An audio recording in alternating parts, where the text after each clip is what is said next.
So here's a question that's genuinely intriguing me and has been bothering me all week. Whose great idea was it to let Ben have a holiday? I genuinely don't know. Hi Mark. So this aeroplane. I should put my phone on silent before I do this again, shan't I? Welcome back to Wingnuts, your exclusive channel with behind the scenes access to one of the largest microlight and ultralight maintenance centres in the UK. This has been our busiest week. I am so glad it's over.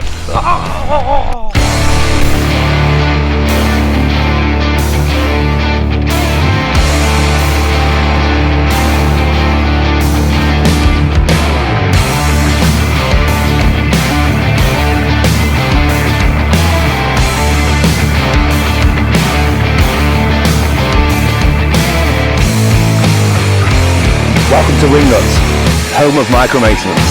Okay, so let's give you a quick update on what's been going on this week here at Micro Maintenance. So we started off the week quite well. We did some maintenance work on this Katana for its annual. It involved an airframe inspection for all the varying component parts. We also, with this being a ROTAX, and only done 30 hours, we needed to do varying bits of work on the engine as well. We are starting our first job of the week, and this is an exciting one for us. We're looking at expanding micro maintenance. We're looking to improve our facilities and services. So we're looking to go down the cow route, the CAO route. Still looking more at Microlight so we can offer a better level of service. Certainly for you guys that use us on a regular basis. And one of the jobs that's come in is working on this Katana. So this is, we're working as mechanics. We have a part 145 and a part 66 engineers that are working with us on this one to inspect and to sign off. But yeah, this is one that we're just getting into. And the majority of it seems to be paperwork. So, we installed this engine around about 30 hours ago, so we know that this engine's gone in. It was a good install. It's quite nice. It's quite nice to work on the certified side of things. But what we need to do as part of its annual is check the spark plugs for wear and burn. We need to do a compression test on this as well, make sure everything's okay. We're going to pop the oil filter off, check the baffles inside, everything's okay there. Air filter clean on this one, and really just rattle through the engine. Crazy day. It's been a very long one, but the plane has passed its annual. We got a few advisories that we're also going to take a look at, but yeah, it's been a really nice learning curve to do some work on this particular type of aircraft. For part of its annual and also part of its service history. So it was great to crack on with this. It was quite a long day, the pressure was on. This aircraft was literally leaving, it should be leaving tomorrow, so we need to get the paperwork in and get it all sorted. So this was just a crazy day, a very long day for both myself and Ellen, but yeah, we got there in the end. But it started off what's turned out to be one of the hardest weeks that we've had here at Micro Maintenance. So when we came into Tuesday, we got so many aircraft that needed to be sorted out. We came to the conclusion that we needed to finish and get back out the door 4 aircraft. Now we do have quite a large team, but to turn out 4 aircraft in the space of 4 days was no mean task. So look at this space that we've generated. And Mr. Alan Fern, one of our parts of the teams, you may have seen him earlier, taking a break.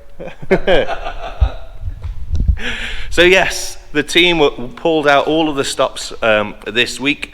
What they had to do was get the Skyranger Classic that we had in for a 200-hour engine service and the gearbox stripped down, so that all needed being put back together again. We need to get the gearbox back onto the aircraft. The aircraft then needed varying tests before it was run up. I'm on my final checks. So just going through, checking all of the nuts and bolts are all done up, and got my engine pre-start head on. Just going through my final inspection to make sure I'm happy to hand it over. Clip up.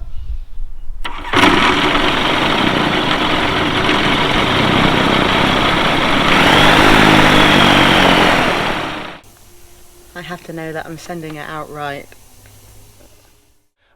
So yeah, it was such a great relief to see that aircraft actually making a noise, and it was fantastic to see that fly out of here as well. But yeah, Shelley and Ellen again working tirelessly to get that aircraft back in the air and getting out the door.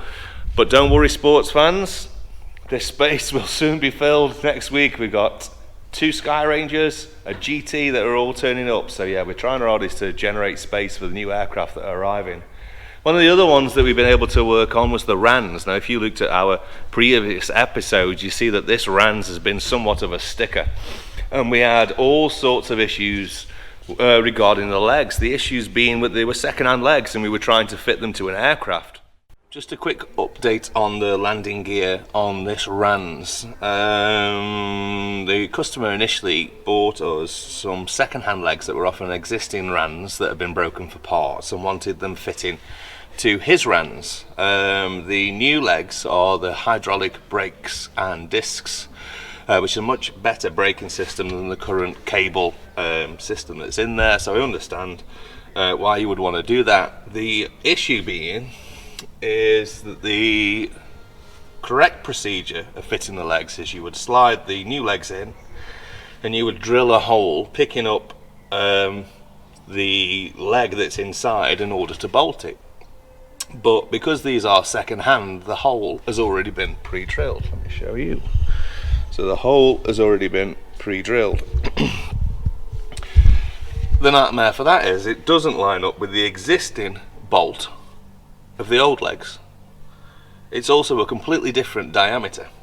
Now, when we realised that this was a problem and looked at where the existing hole is, if you look at the rear here, there is a rear strut coming off of this, which is welded in place, and if we were to just simply drill the new hole, we would foul on this rear weld here. So we didn't fancy messing around, because if you know a Rans, this pretty much is the plane, so we don't want to mess around with this. So it's taken us a fair amount of time.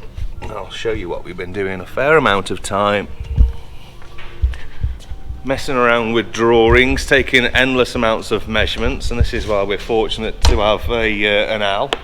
So Al's been working away on these, so you can see what we've done is taken varied measurements and sizes on where we need to put in varying things. And one of the solutions that our Al came up with was to add a packer.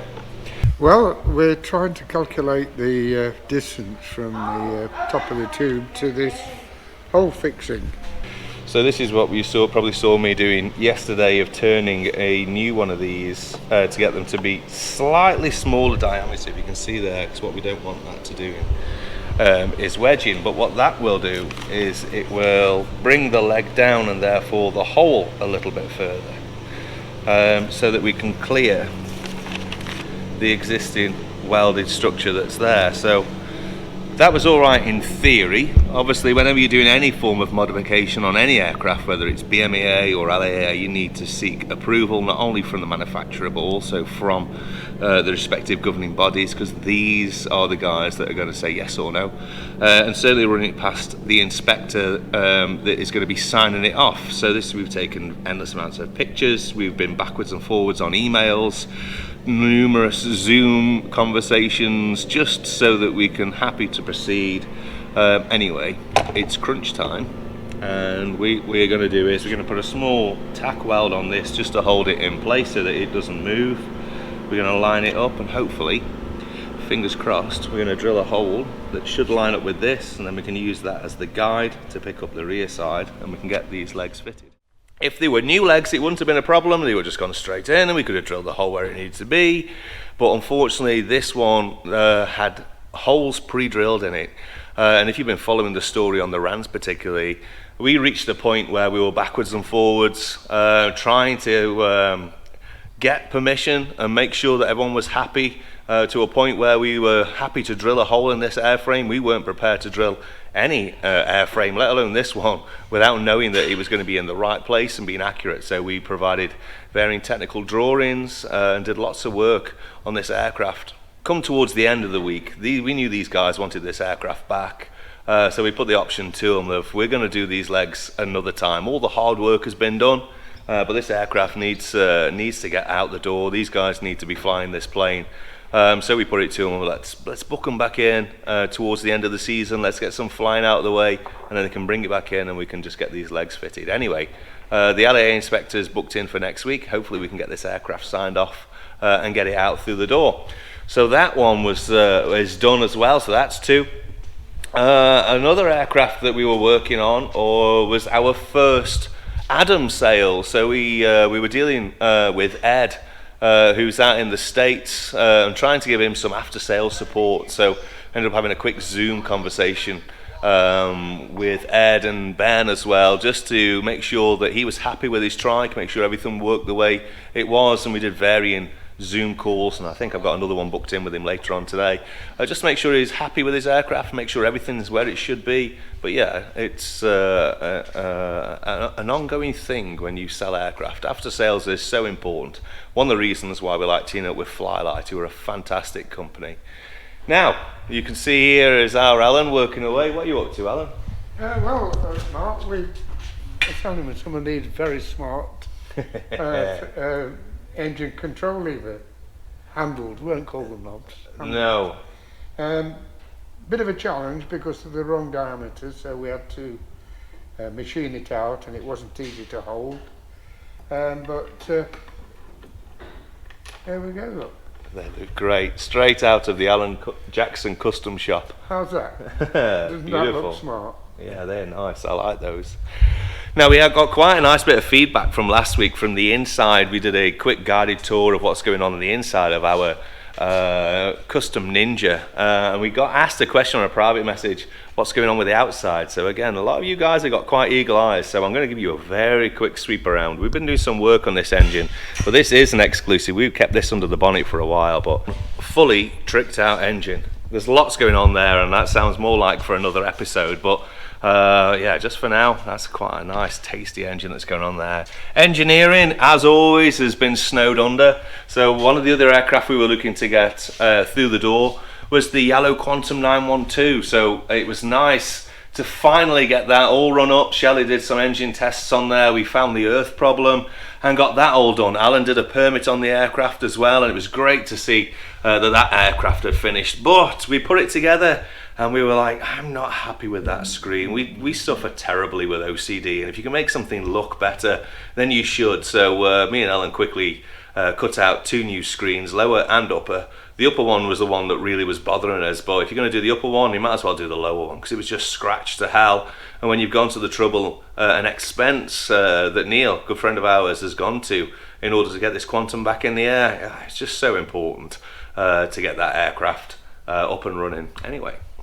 Now, what else was going on with that Quantum was Michelle's been working on a few designs. So I've just had a proof come back from a wheel spout and pylon that we are attempting to do a fade colour and make it a bit more interesting with a hexagon design going over the top, but I'm just not 100% on it at the minute, so I just...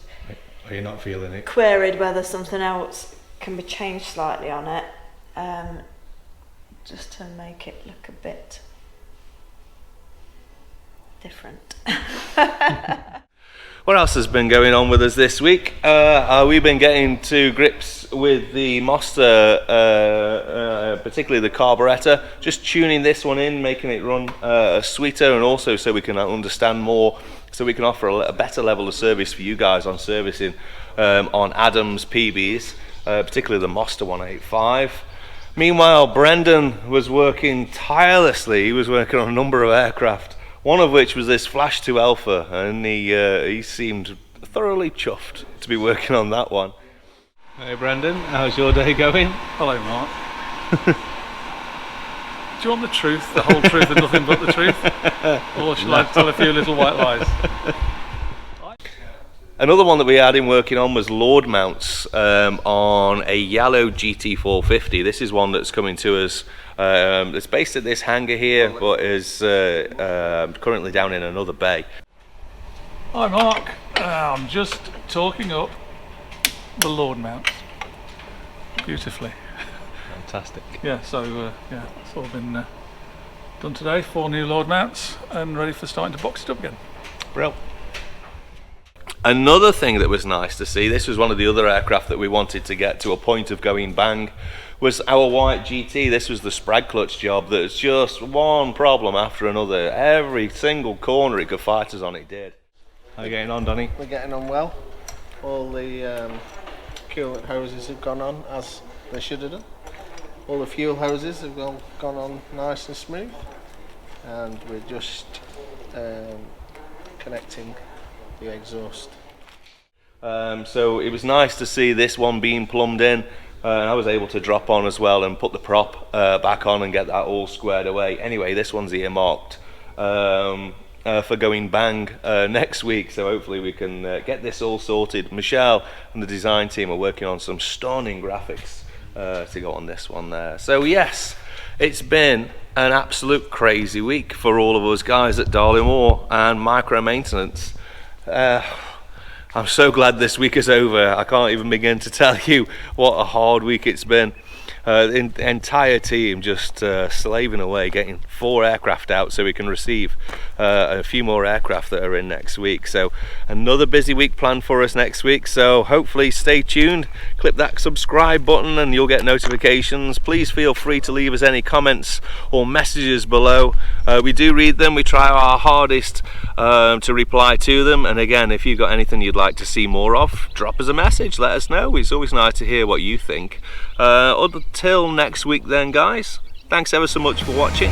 Click that subscribe button and I'll see you next week. Cheers.